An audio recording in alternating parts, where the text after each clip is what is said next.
All right. Welcome everyone. Thanks so much for joining us today.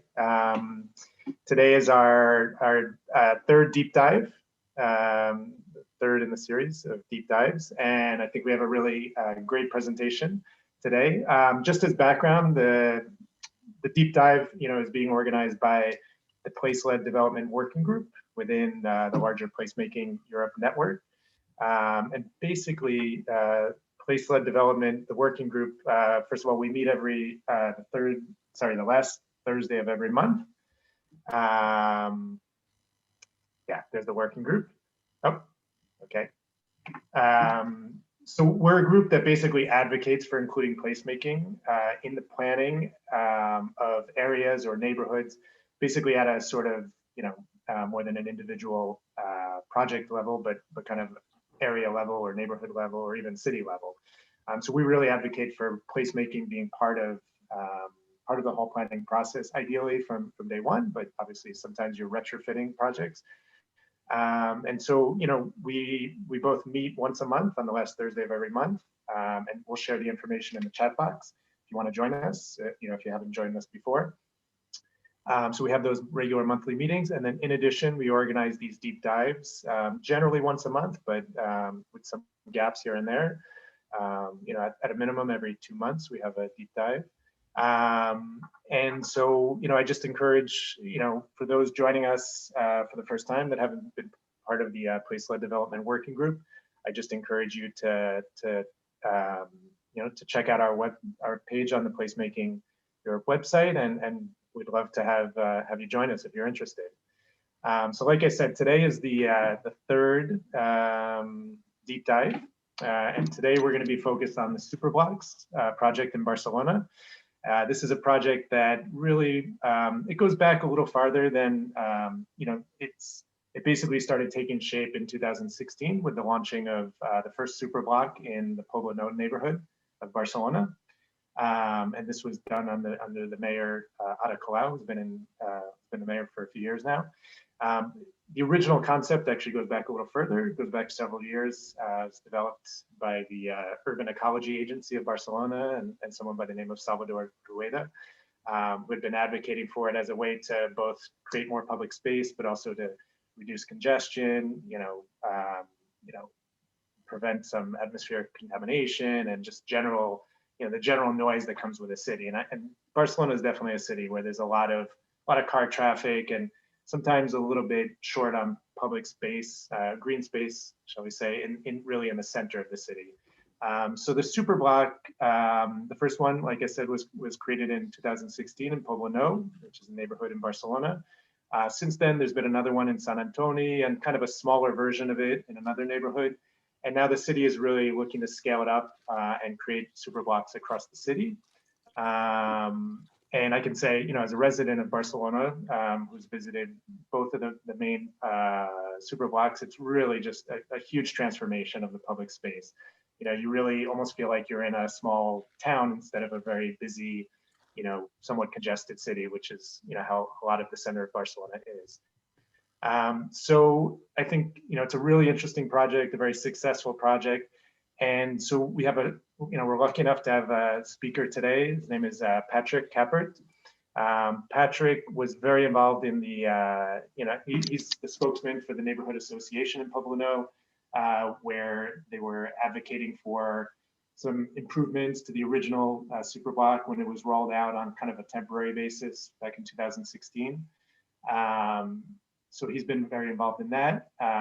And we're also going to be joined, hopefully, depending on connectivity, by Silvia Casorrán, who was also very involved as a resident. But, both Patrick and Silvia were very involved as residents of this neighborhood where the first Superblock was created.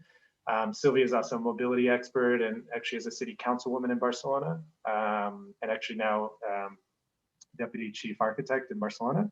She's going to be trying to join us while riding a train from Madrid back to Barcelona. So depending on connectivity, she'll be able to jump in after the presentation to maybe to help answer some questions or add a few details. But the main presentation, as I said, it's going to be presented by Patrick. And I think He has a really interesting perspective as a community activist who was involved in shaping this first super block. And so I think with that, I'm going to turn it over to Patrick and I look forward to his presentation. Thank you, David. Hello, my name is Patrick. I should not do this presentation because Sylvia really knows a lot more than me, but her train was rescheduled. So the presentation I will be doing is her presentation. I will start to try to share my screen.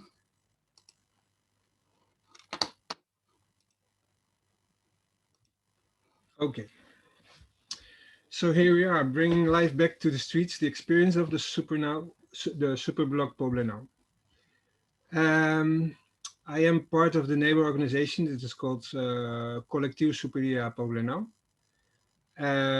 We are maybe 30 or 40 families who live in the streets, and we all lived there for several more years, but we didn't know each other before starting the Superblock. Really, the Superblock connected all of the neighborhood.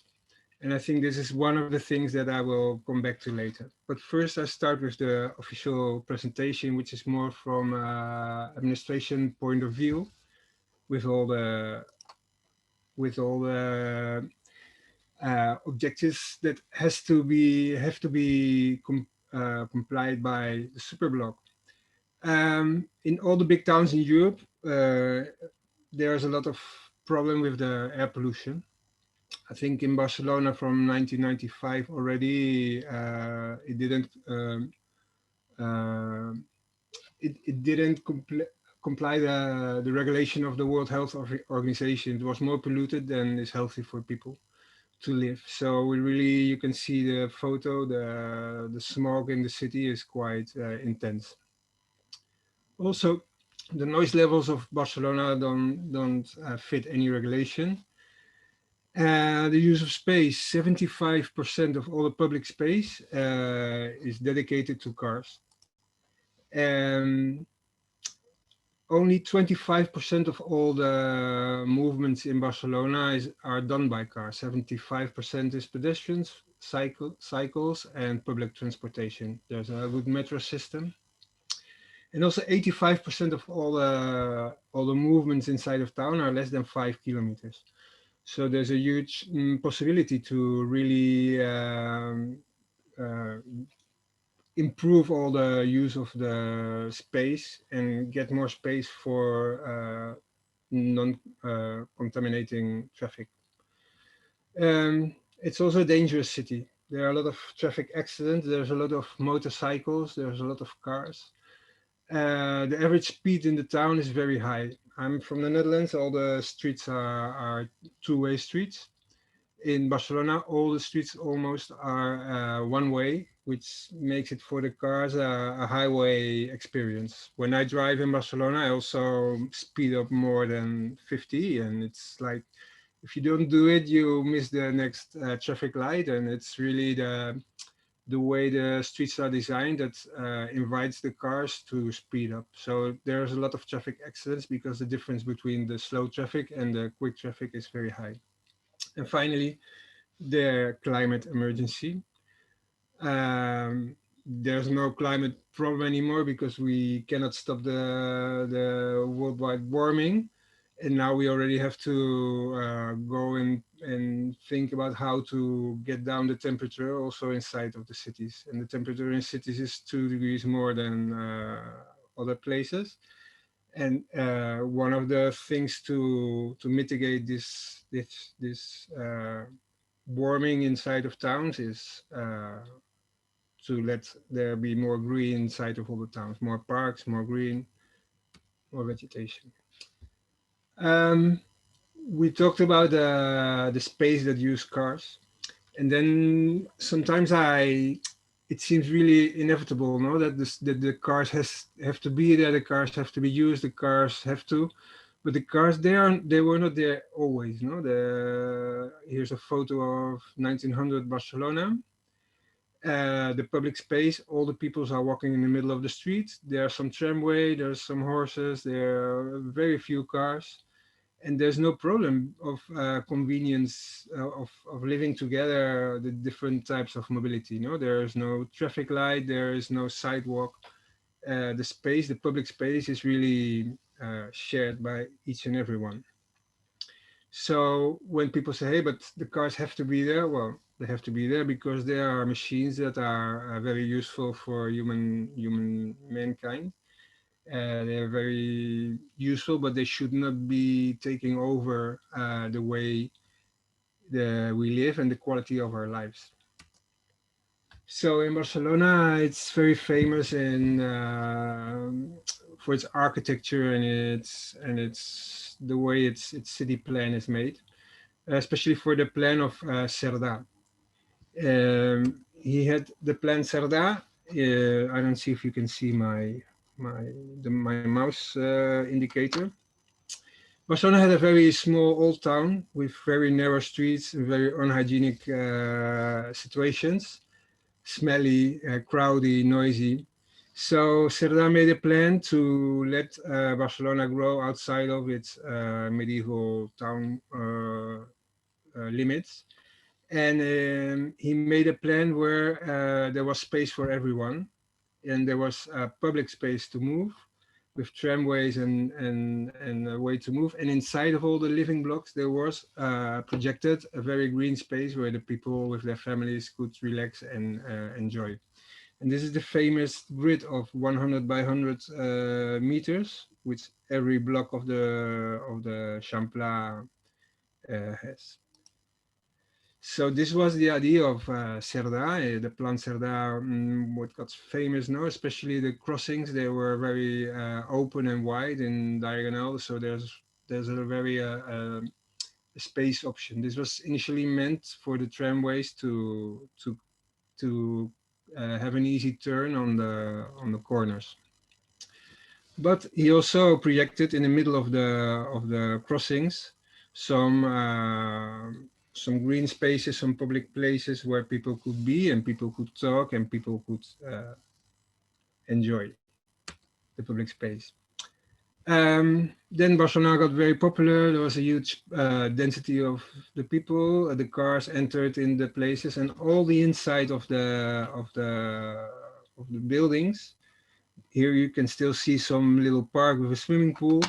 Here there's still a little park, but the rest is all parking inside, and they started to building more houses and more blocks inside because the ground for square meter in Barcelona in that part of the town is very expensive, and well, house builders, they like money, and if they build, they can get more money, and the people who live there or the owners of the blocks, which is private property, they choose to build and not to leave the inside of the block green.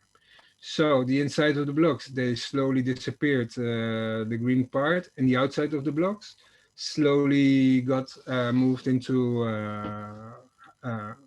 roads for only cars. So the structure is there's one way like this in this direction, one way in that direction, one way in that direction, and one way in that direction. Here you can see there are 6 lanes. Up and down, and the cars go quite quickly. So this is what we have in Barcelona: a lot of traffic, a lot of noise, and very few green spaces. For example, this is the Aragon Road.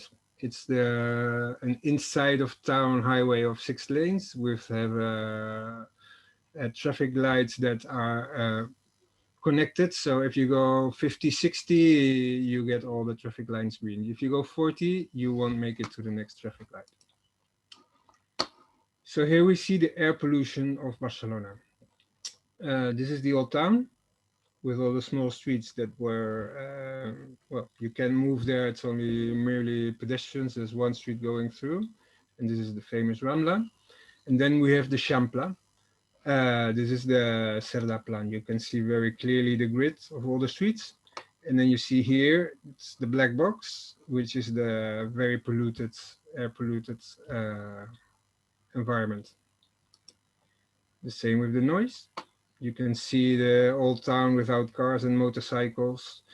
You have to say that Barcelona has a lot of cars and a lot of motorcycles. It's one of the towns in Europe with, well, it's a very dense town, that first of all, and then secondly, there are a lot of motorcycles and a lot of cars for each, for in considering the amount of population.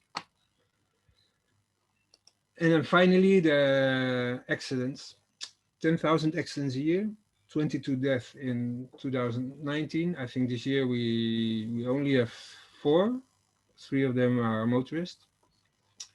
But it's a tragedy sometimes in Barcelona, especially because a lot of people who die are rolled over at street crossings where they have the preference.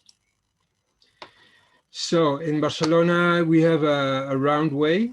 This is this was done by for the Olympic Games. So it's called the Ronda de Dalt. It's the mountain, which is a 6-lane highway, 3 lanes for each direction. And next to the sea, it's the Ronda Litoral. It's a 4-way highway, 2 ways and 2 lanes in every direction. As you can see, there are the same cars passing by the center of Barcelona, because in the Champlain Grid of Cerdà, all the streets have the same size, and a lot of those streets are quite quickly because they are one direction. In totally, there are 28 lanes going through this Champlain area, which is one of the most densely populated areas of Barcelona. So 350,000 cars each day in one of the 28 lanes that cross the Champlain area. If you look in Google how to cross town by car, if you use Google Maps, certainly it gives you the highway Aragon. It's just the street that goes just through town, and it's more quick than going to one of the highways that go outside of Barcelona. The climate emergency. People say, well, the climate, a lot of times it's industry, it's electricity, but transport is responsible for 30% of all the CO2 emissions in Europe, and 72% of these emissions come from road transport and 61% from cars. The cars get cleaner, even though it can be discussed because of the Dieselgate, but every time we have more cars, because that's one of the things of the cars. No? Since the 1950s, cars are part of our identity. We really are successful if we have a car. No, it was like a luxury thing, and then everybody had one, and then you are used as a child to go by car to all the places you have to go.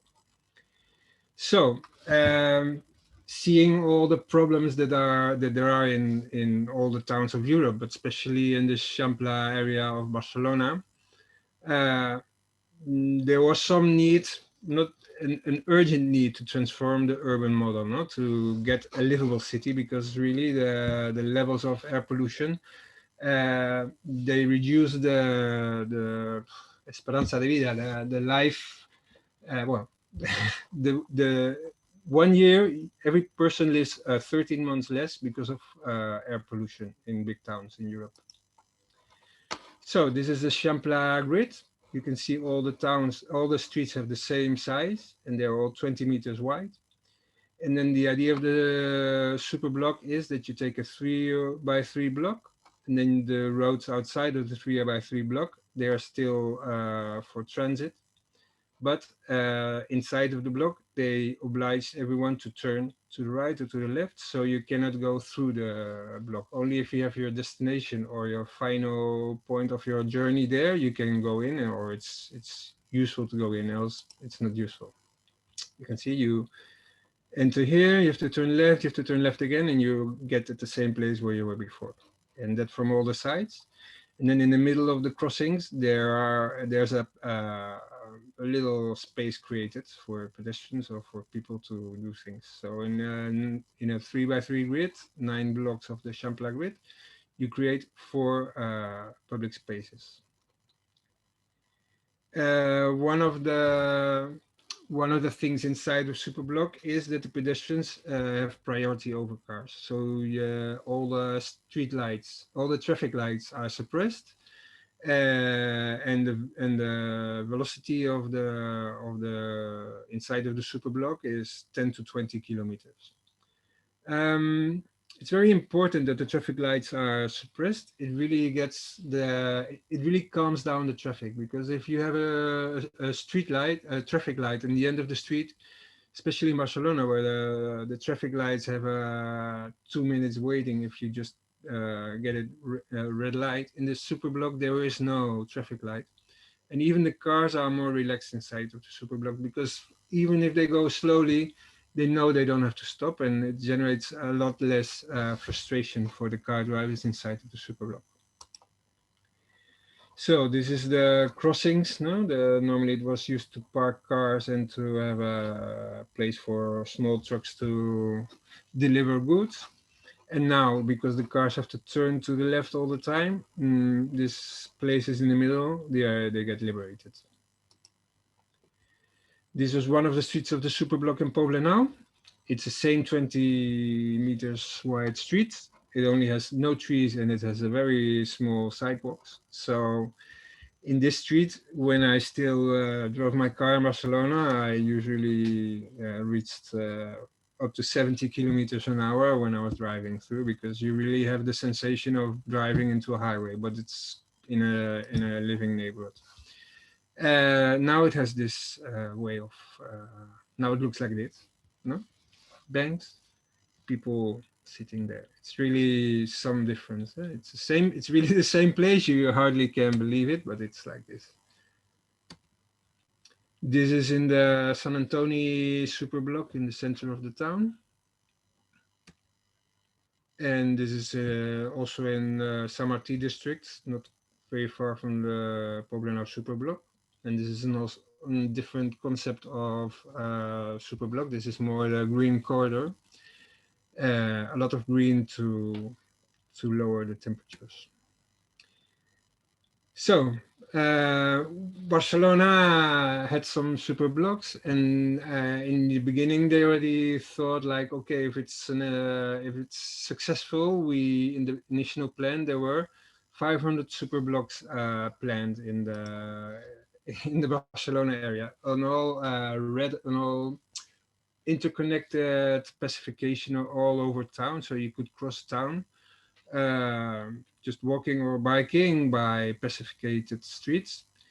That was the original plan. The first superblock of Poblenou, it took them more or less 2 years to implement, and then the second one was 2 years later. So once I asked to some responsible person, 500 superblocks, how long will it take to implement them? No? Will I live to see it, a town without the domination of the cars? So this would be the Champlain with the superblocks. In La Champlain, it's now the main issue. It's a very high density area. It's very polluted. And then the local government, the city hall wants to have for each person who lives there, maximum 200 meters from his home, a green area, a place where you can be at the public space, you can be relaxed, and you don't have to shout. 21 green corridors, 33 kilometers, 21 new squares, 8 football fields, and 66 football fields for pedestrians. So this is more or less what they are projecting in 1 in every 4 streets.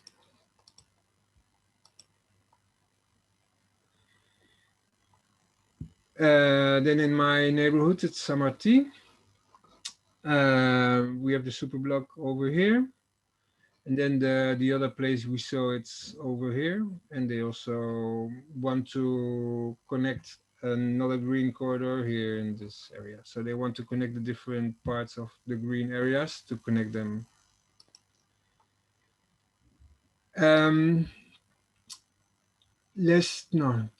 In September 2 years ago, a small boy was killed in a traffic accident just outside of his school.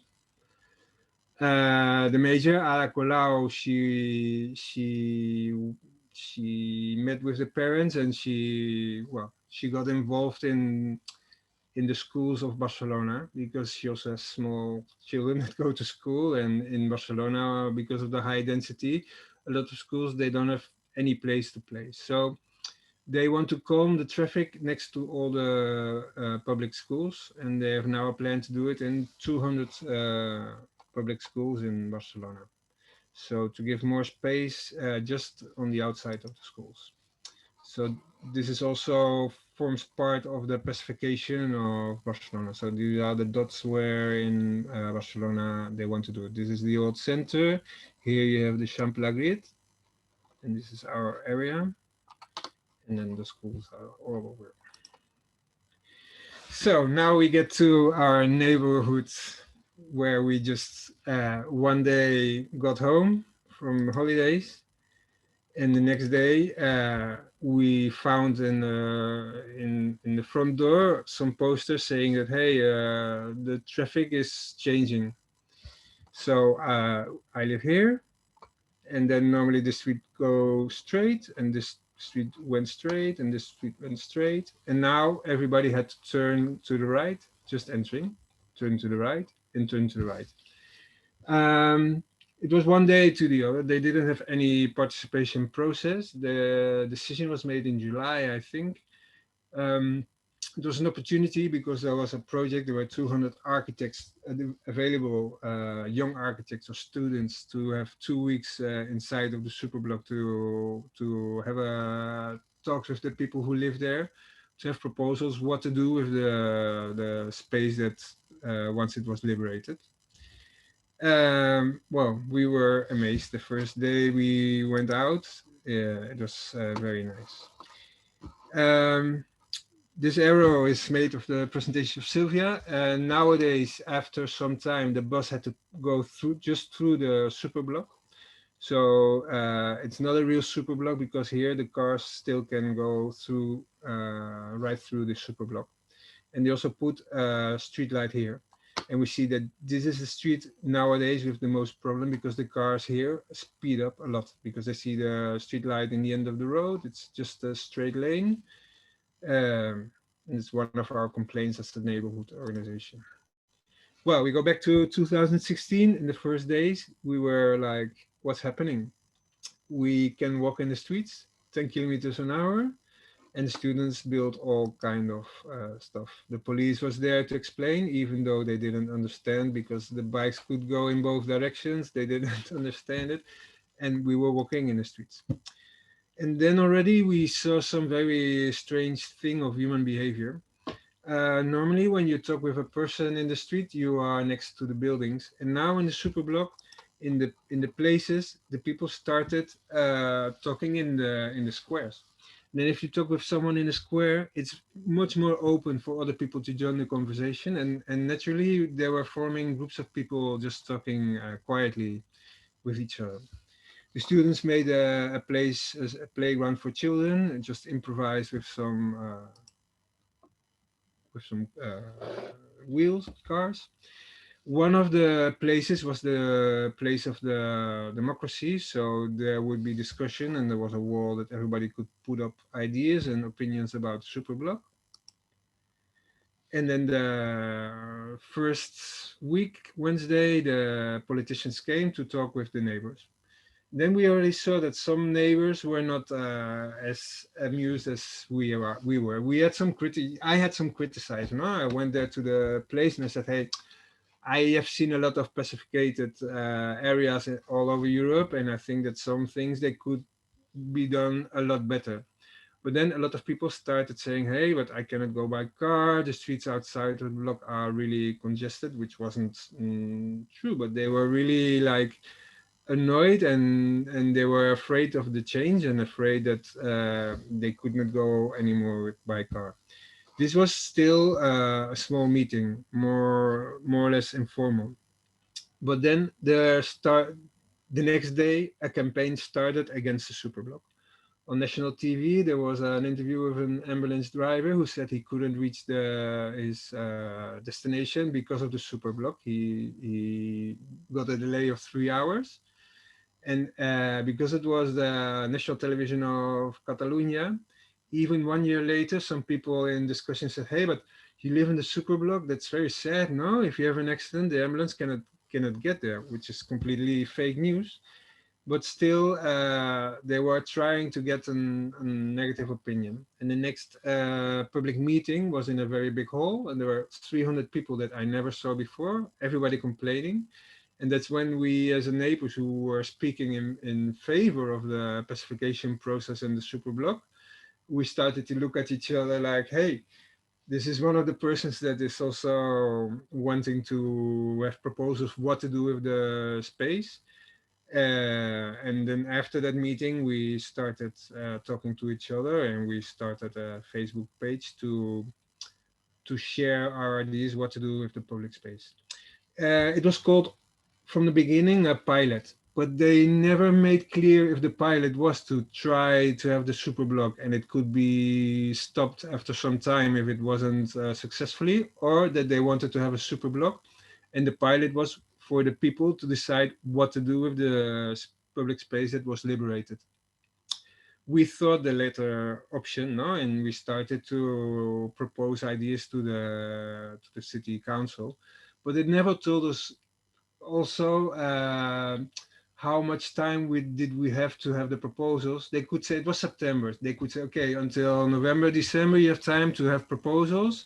We have this budget and we implement the proposals in maximum 6 months or maximum 1 year, and we have this budget. There was no budget. There was no time schedule. There was no time schedule for proposals or things.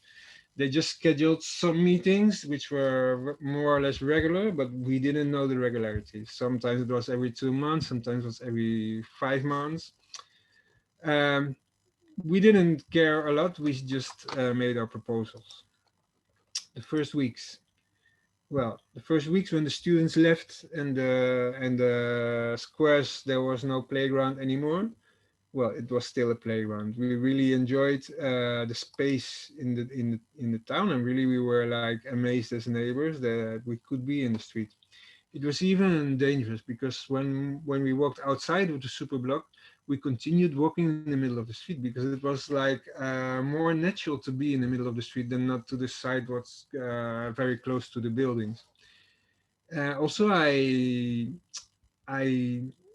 I was a lot more relaxed, and when I was talking with people in the superblock, if a car passes by, we stopped talking.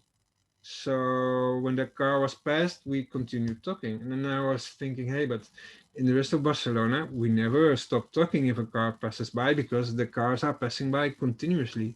So really, in the rest of Barcelona, we are screaming all the time, and it's impossible to have a relaxed conversation at a decibel level that was uh, natural. Here you can see the traffic lights. They just, from the beginning, they didn't take them out. They just covered them with some plastic bag. And well, it was quite, the pilot thing also was like, hey, is this really going through or is it just temporarily or what is happening? But it was nice. We could play football in the middle of the places. There were some paintings done by the students. A lot of open space and people enjoying it.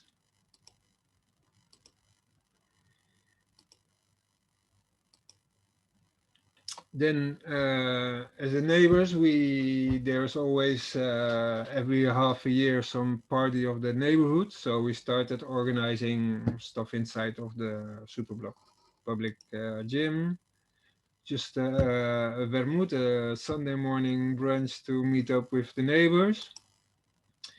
There's a Chinese school that celebrated Chinese New Year in the Superblock because they're just at the corner.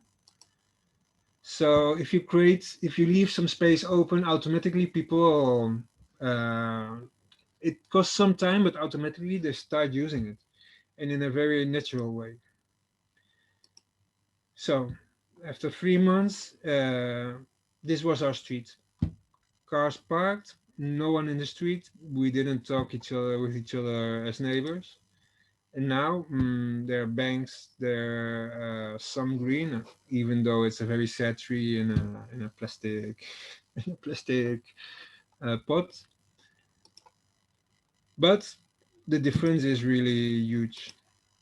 If you take out the car, if you give the, no, you don't take out the car. If you simply give the priority in the streets to the pedestrians and a maximum velocity of 10 kilometers or 20 kilometers an hour, and you put some banks, people really don't need more to empower themselves about the public space, because it's really nice to be in the public space and it's really nice to meet, and it's the public space is also has a social function.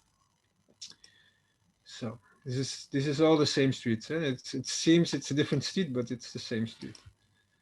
And this is the street before where we saw which was like a highway before. So after 1.5 years, we had a lot of proposals of the banks and the tables, but a lot of stuff we didn't hear anything of the city council. There was no budget. They had to find money to implement proposals for the open space. And this was one of the squares that didn't have any function. It was the square with the great interrogation sign. What will it be? And this is how it's now. It's in the middle of a street crossing, and they took out the asphalt to make it a playground for children. And then I made a photo of the day that the machine took out the asphalt, and I thought, this is the first time in my life that they don't make a road, but they take out a road to give it another destination and not to cars. Because I was always seeing that some forest was take out to make a highway.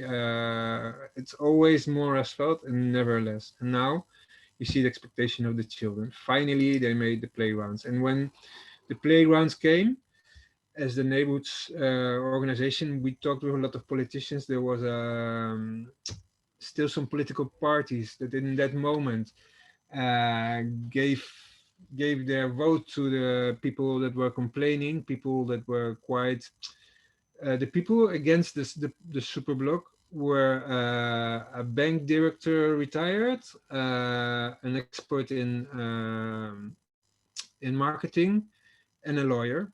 And the three of them had a lot of connections, and they really had a lot of articles in newspaper against the Superblock. It's a stupid idea. The cars have to drive a lot of more kilometers. It's horrible. There's no one in the streets. You create a Bronx. This is a horrible idea. So after 1.5 years, when finally the playground was inside of one of the crossings, we really, the neighbors said, okay, this is it. Now, no politician, no one ever will say, okay, let's go back to the old situation. No, let's take away the playground and let's dedicate again the space for the cars. But they told us that there were some moments that if we were not organized as neighbors, talking with politicians, pressuring, defending the Superblock in local newspapers, then maybe the politicians would have said, okay, let's stop the pilot and get back to the former organization, just with cars for streets for cars, sorry. At the same time, the playgrounds came there. There was some publication in a magazine for mothers and fathers, and they had a very positive review of the Superblock. And from the day on, the interest started from the locals from other parts of Barcelona who came to visit the Superblock. We really had a Superblock tourism. No? Already some people who take people by bike over the town. They already pass by in the Superblock to show the Superblock, but then it started that all people from all over town came to look what it was like to be in the Superblock.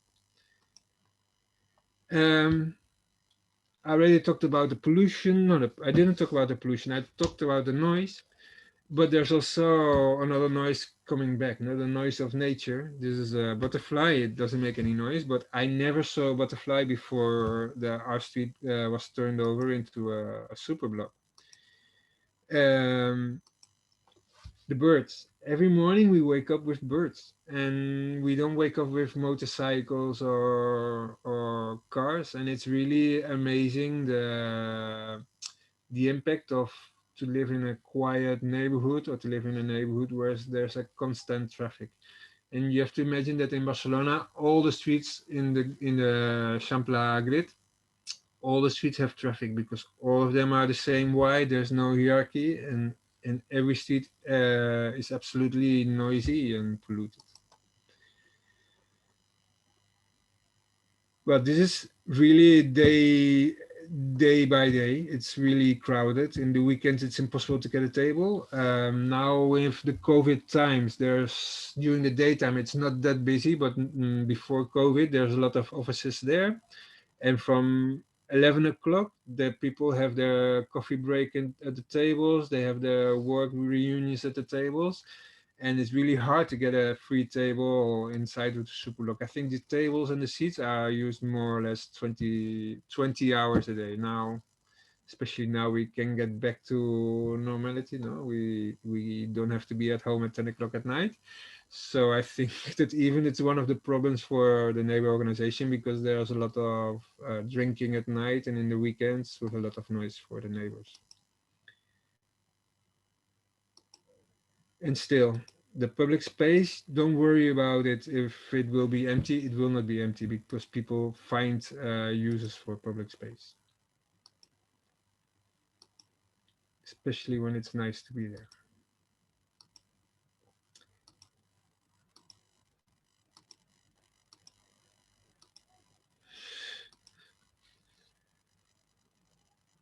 We are like the neighbors, we organize sometimes things, but a lot of the photos are just people who get there and organize things themselves, and we just pass by, say, hey, why do they come here? A lot of people try to learn to ride bike in the Superblock. A lot of people show up and make their Halloween stuff.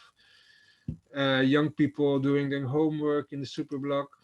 Old people playing at the Superblock. It's really amazing. Also the intergeneral mixture, and it's all over the Superblock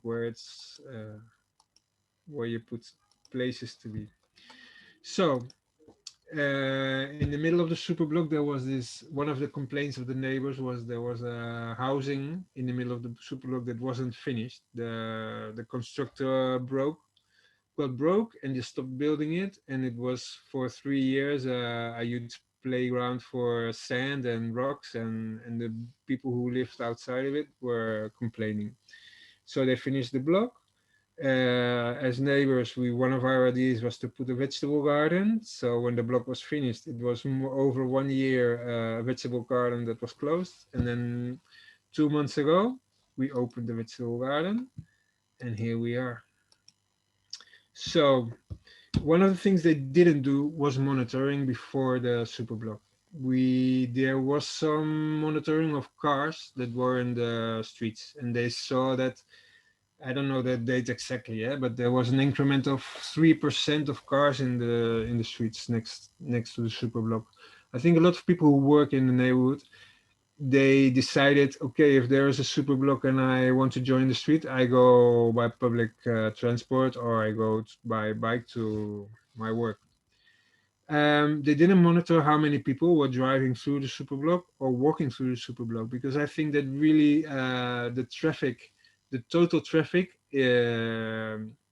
has augmented, not cars, but there's a lot of people using the Superblock just to pass by because it's more easy, more relaxed to bike through the Superblock, even though you have to slow down speed because there are a lot of children playing, but you don't have the traffic light and you really are in another world. No, it's like a world where there's no motorcycles passing by very closely, but you can just hear children screaming while they are playing.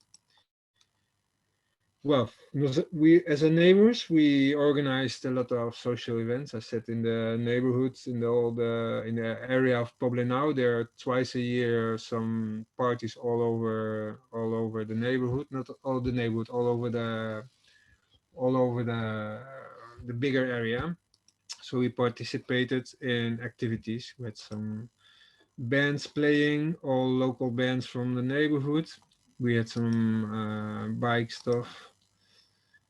We had a typical summer holiday dinner with all the neighbors. And we really got to know each other. I am from the Netherlands. I live in Poblenou for 19 years. Um, for me, I came to Barcelona with 30 years. So it was hard to get to know people until my children went to school. I hardly didn't, I had my work environment, but it was difficult. Then with the people the parents from the school, I started making friends, always in the school environment. But they became my friends. But then now my social life has reduced really a lot because I have all my friends I have social life just outside the door. If I go down in the street, I talk with all the people, and it's really changes the way people react to each other. No, if there's the public space, you can walk in the middle of the street, you stop, you talk. It's like if we are humanizing the society again, or even the cars, because they go 20 kilometers an hour. The cars have to look at you as a pedestrian. So it's like the velocities are in a way that everybody has to look at each other to see if there's priority given or taken, and it's really a different way. And we made very great friends with the parties we organized. And we had a Beyblade burst Superia Poblenou, which was a huge exit. We couldn't do the third version because of the COVID outbreak.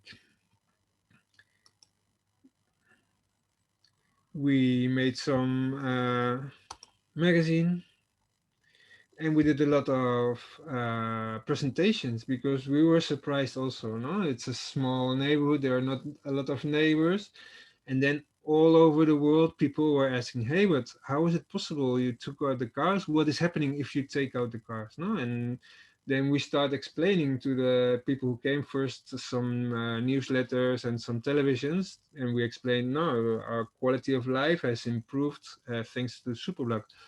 And we don't notice it anymore because we all live here for 4 years. But then if we go out of the Superblock and we are confronted with a traffic light, and we have like 1 meter to cross a road during 30 seconds, because after the 30 seconds the traffic light gets red for pedestrians, and then the cars are the machines that really decide if you can cross or no the street. Really, we are amazed. And we did presentations. Sorry. Amsterdam, Reykjavik, we went to all over Spain. It's not that it was done by me or Sylvia. No, we have like from the neighbors, 8, 9, 10 people who live there. That, well, everybody who lives there can explain how he feels about living in this place. So it was very nice. Because of all the organization against the Superblock, after some years we organized like an exposition about everything we did. Then the City Hall did the second Superblock in San Antonio. It's a little bit different. It's in the center of the town next to a market that was renovated. So they really calmed down the traffic, but they didn't do still cars go really through the blocks. They did a lot more participation with especially with all the commercials there, because it's a center. There's a lot of shops there, small shops, and it is also a huge success. Here, there's also a lot of tactical urbanism. I think half of their superblock is tactical, half of it is the part next to the market, which was renovated. All the streets had to be renovated, so they did it like ordinary urbanism with platforms, but then the rest is with all tactical, no, wood. So there's a project in Barcelona that all over town, every person can have a proposal to do something in the neighborhood, and there's a budget. So you can present the project. There are maybe 400 projects presented, and I think 20 projects presented include having a super block in their own neighborhood. Really, the people now are demanding super blocks because really it's every citizen of every town should have at less than 200 meters a place where he can be quietly in the street, no, and meeting people. So the yellow ones, they ask for a super block. Some of this one, the blue ones, they are projected. The red ones already have a plan of action, and the green ones have already some parts implemented. So to see, this is the old town, which is already like for pedestrians. This is all the Champlain Grid. And then the super blocks they already implemented or projecting are in the other small towns that were anciently a small town, and they have still the street pattern of the old town.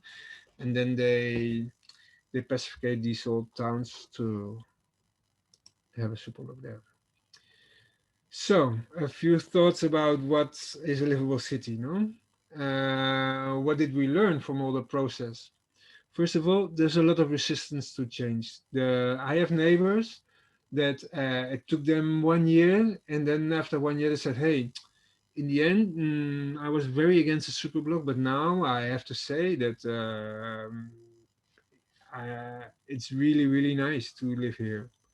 So it's not bad to just implement it without talking with the people, because people are afraid of changes. And normally environmental changes are associated with prohibitions. No, you should not eat food, you should not eat meat, you should not fly, you should not. And then the super block is something that really can better your quality of life. So you have to explain the things very well. You have to be honest, no? Like, what are the possibilities? Because they say, okay, now this is super block, but they didn't have 10 million euros to have it very nice with hard urbanism, no? Every street's perfectly. No, they had tactical urbanism, and we still have some trees that are inside of some plastic pots.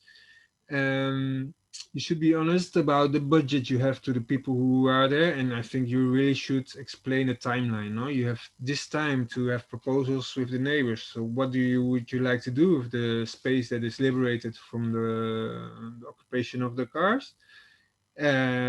What do you want to do? You leave empty spaces?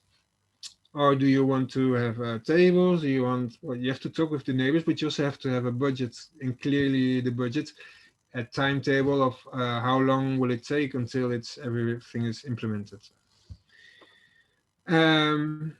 Issues that we really noticed when we were discussing in panels or people, because there was also a platform with the three people, the lawyer, the bank director, and the marketing specialist. They organized their own platform, and we discussed a lot with them.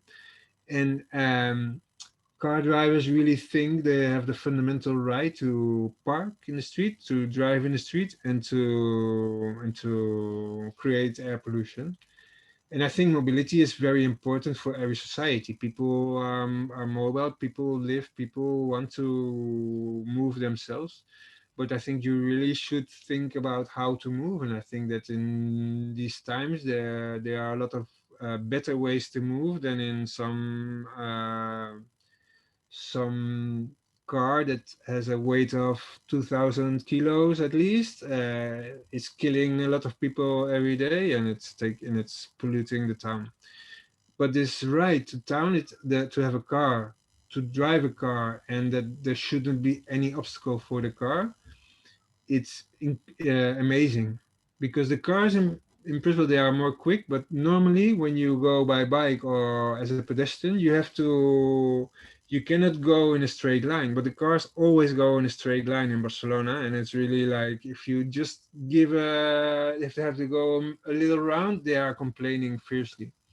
I think all of us are, for our parents to have a car was like, wow, I can afford a car. It was the socialist dream, no? A car for everyone, liberty. We see all the newsletters completely filled with car advertisements where there's just one car in a town and it's all liberty, all green, all nice.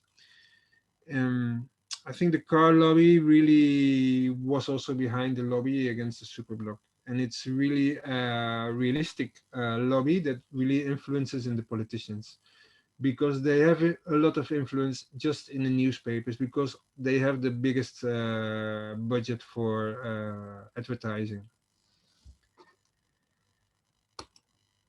Well, this was a picture because they over and over said that if you take out the cars of a place, then the space you create is useless. There's nothing done with it. But then a lot of space we dedicate for cars, it's useless. Nothing is done there. If you just park a car there, you leave a public space for private use. In the streets where the cars pass, you cannot use them for anyone. So maybe in our street used to pass a car every minute. Well, the other 55 seconds, the street wasn't used. So it's a lot of space that we dedicate to cars, and it's public space. It's space of everyone. And I said in the beginning, no, 75% of the public space is dedicated to cars, and only 25% of the movements in Barcelona are made by cars. So as a democracy, I really think that we are all driving a car, but we are also all pedestrians, and we are also using, all of us, a bike or other ways of moving. No, now with the mopeds and electricity mopeds, I really think we should rethink about how to move, especially in towns. Outside of towns, I don't know.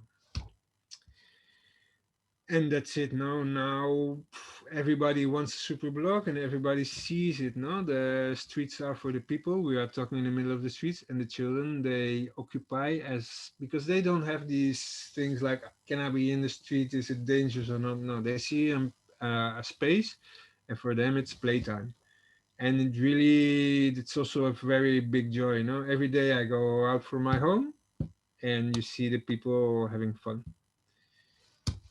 So that was my presentation. It was the presentation of Silvia, presented by me. The Superblock has an email. It's Hola Superia Pay Now. It's badly written. The G is a 9. And that's it. All right. Well, Patrick, thank you so much. I don't know, you probably haven't been seeing all the messages in the chat box, but everyone's been just flipping out with your presentation. So I think everyone's really enjoyed it. I didn't really see questions. The one question I saw in the chat box. Well, I guess actually before we move to questions, Sylvia, if there was anything that you wanted to add to, feel free to jump in. But yeah, I mean, the one question I saw in the chat box, someone had asked if there's a public report by your association, the Col.lectiu Superblock. Is there any public report that you guys did about the Superblock? A public record? What does it? No, just if you ever produced any kind of report about the Superblock in your neighborhood.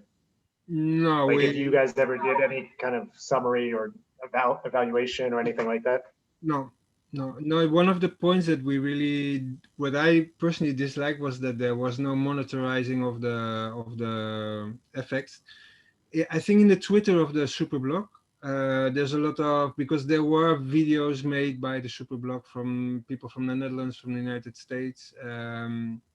there's a lot of media material in the Twitter of the Superblock, if that's a report, but we didn't make a written paper because we are just volunteers that live in the neighborhood and that we enjoy the Superblock, and we organized because there was an organization against the Superblock. That's why the main reason why we organized, and then we continued organizing to organize parties and to defend the Superblock with the politicians.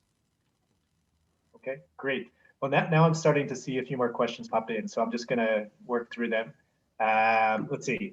Hans is asking, is there any scientific measurement of how the pollution and noise have changed? They just started measuring after the implementation, so that's what was lacking. No, now there's you saw the small van that's parked for, I think now half a year in the streets to measure the air pollution. They are doing investigation about health issues, so they are doing quality interviews. I think that in the San Antonio Superblock, they did some pre-measurements of health issues and anxiety issues also, no? How people were relating to their neighborhoods, etc. So they are just starting to do it, and I think it's very important if you really have an idea that if you want to increment the life quality of the people, you have to measure, because without facts you cannot sell the idea or prove anything. So they are starting to do it. Maybe Silvia knows better what they do exactly. Okay. Let's see. She's responding saying air pollution is the biggest challenge. Okay, sorry, I'll just work through it. Let's see. This, I don't know if this question was being posed to you, although, or maybe more generally, Barbara is asking, would this work with a Nordic mentality of the Dutch people? People are not out on the streets a lot. Well, I'm from the Netherlands, but when I got back to the Netherlands, I got back to the street where I grew up, and then I always played football in my street.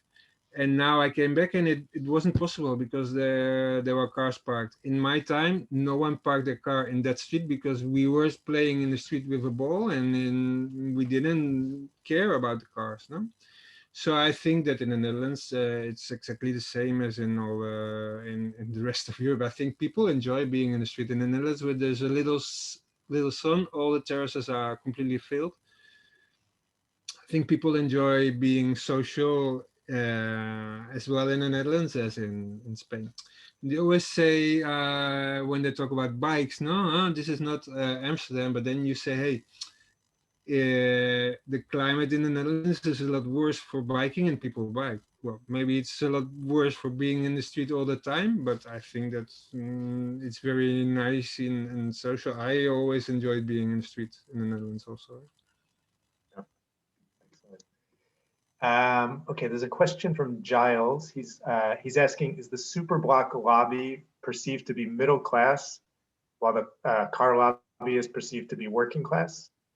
The car lobby or the Superblock lobby?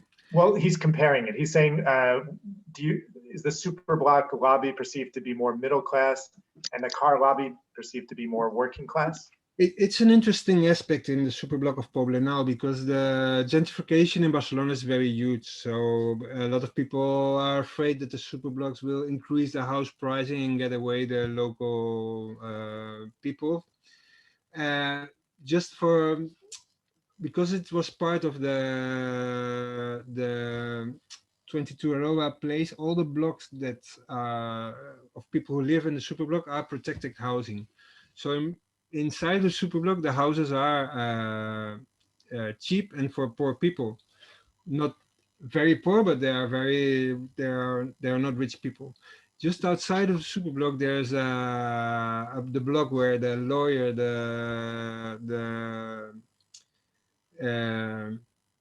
the marketing specialist and the bank director work. They have a block, and inside the block there's a swimming pool.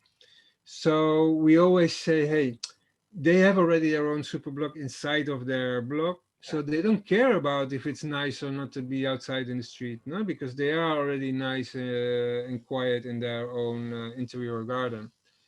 So yes, I think there is also a little bit of this. No, I pay my car, which is a SUV, and it cost me 30,000 euros to buy it.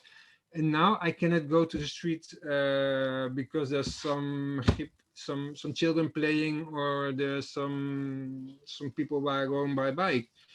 I think this aspect, it could play a role, but I think it's not the important. I think that everybody enjoys a superblock independently of its income.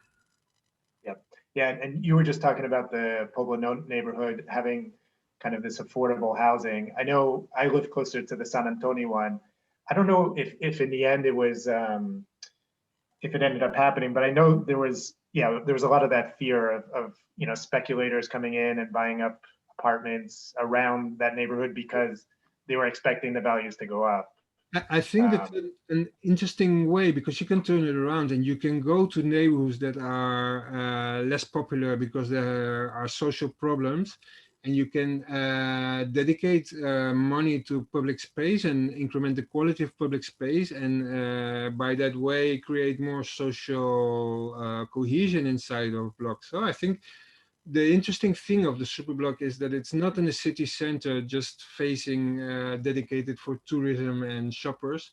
It's done in places where real people live and real people connect to each other, and that's the nice part. And I think that if you are really afraid of the gentrification is affecting Barcelona, and it's really important. We have a lot of friends that had to go out of Poblenou because they couldn't afford the rent anymore. But I think it can never be an excuse to say, okay, let's maintain a poor life quality with a lot of air pollution, so there is no gentrification. That's a really a non-argument. I think it's a good point. Let's see. I think we have one more question from Sally. She's saying, it's maybe related to a previous question. Is there any data on the reduction in private car use and ownership around the superblocks? I I'm think not sure if you know anything about that. no, I don't have any data, but I really think that the people, they still have their car.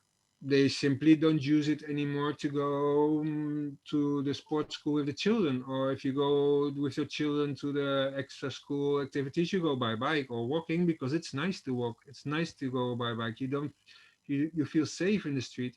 So if you feel safe in the street, it's not a problem to walk 500 meters or a kilometer. If it's unsafe in the street, it's okay, let's better go by car, because we have to be all the time aware of the traffic, and it's not relaxed to be in the street. And now it's really relaxed in the street, and it's quality time to move from one place to another in Poland now. So I think that it's more to seduce the people to not use the car, and use other stuff, because it's nicer not to use the car. Yep. Yep. Okay. Yeah, I mean, this one more question I'm just seeing now that seems related to what we were just talking about, the gentrification. But she mentioned, Julia is saying that she heard some of the super blocks are trying to stop the tourists from visiting. Was that an issue in your neighborhood? I don't know if you were aware of anything like that. No, for the neighbors, the biggest issue is now that, especially in the weekends at night before of the COVID crisis, there's a lot of there's a lot of noise from people who are drinking in the street, young people, and they got drunk and they scream a lot, and it's really until 3, 4 o'clock in the morning. So that's the big issue, more than if there's a tourist passing by, because our neighborhood isn't very touristic. It's close to the beach, but it's too far from the beach to be that touristic. Um, but we see that from all over town, or not from all over town, but from big areas, all these young people go to the Superblock to have the weekend party there, to drink in the street, because it's nice to be in the street. So we really think that the solution to take down the pressure of the existing Superblocks is create more Superblocks all over town. Okay. Great. Well, I think that's it for questions. And I think someone's going to do a quick announcement. Anna, I don't know if you're the one that's going to do the announcement, but so I'll turn it over to you in 1 second. But just before we do that, I just wanted to say, Patrick, it's been an amazing presentation. So thanks so much for first of all, for hopping in at the last minute, but also for doing really an amazing presentation. I think, you know, I know that Sylvia also put the presentation together, but between the two of you, it came out as a really amazing presentation. I think really interesting for everyone that's been listening. So thank you so much. Yeah. So Anna, did you want to say something? Yeah, thank you so much, David, and thank you so much, Patrick and Sylvia. Again, exactly as David said, it was just fantastic, and you really took us on a journey through the transformation. It was really fun to hear all about, and very informative as well. So I am going to just give a little outtake for our wrapping up of the deep dive number 3. So from the Place-led development working group at Placemaking Europe, we would like to say thank you so much. And we hope you join us for other moments with our internal working group meetings. You can access us on our website at placemakingeurope.eu. Find our working group page there. And I will also hand the floor over now to our director of Placemaking Europe, one of our directors, Charlotte Shans, and she is going to give us a very fun and relevant announcement all about After COVID City, linking very much to Barcelona and all of the topics and issues we learned about here about the importance of human scale and human connection in our neighborhoods. Charlotte, the floor is yours. Yeah, thank you so much, Anna. And I'm very, very sorry that I had to miss this great presentation, but I'm really happy that it was recorded and I'm looking forward to watch it later. But I actually just came from a meeting that was that just came in between with the city of Barcelona to talk about this specific event that we're very excited about announcing. Some of you might already know it.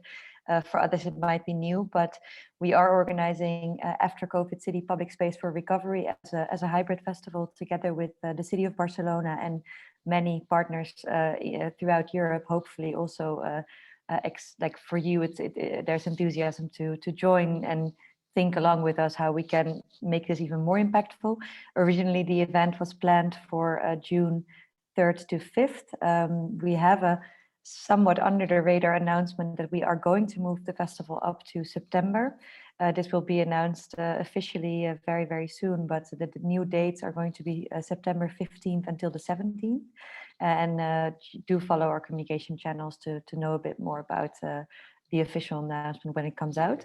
And the festival will definitely focus on everything that we've learned in the meantime, with all the different pop-up interventions that we've seen, the impromptu bicycle lanes that we've seen, the pop-up parks that we've seen throughout the world, actually in cities while they were suffering from the effect of the coronavirus pandemic, but also looking at what did we learn from this meanwhile interventions and how can we actually translate the good lessons learned for more systemic change.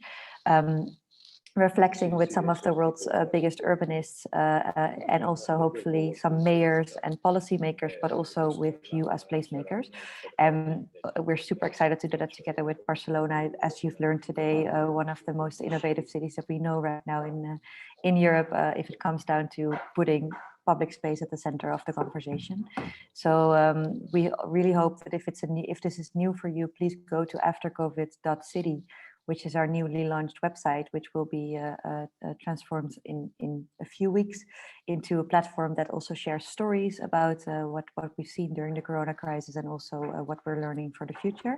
And there we will also release the program very soon.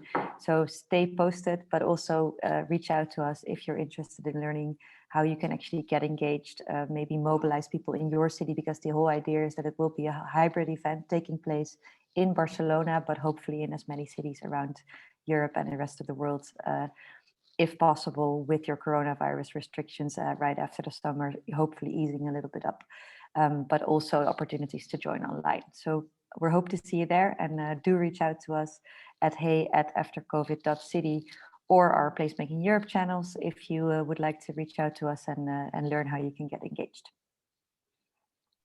And with that, I think I'm going to give the word back to Anna. Perfect. Thank you so much, Charlotte. I really appreciate you giving some information there.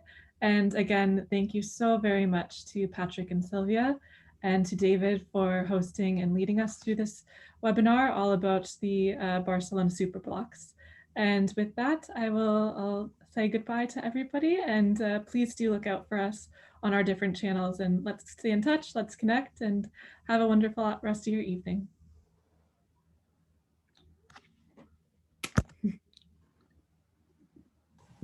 Thanks a lot. Thanks, Patrick and Sylvia. Yeah, thanks, David and Anna. Hans, that was been great. Bye-bye. Thank you, guys.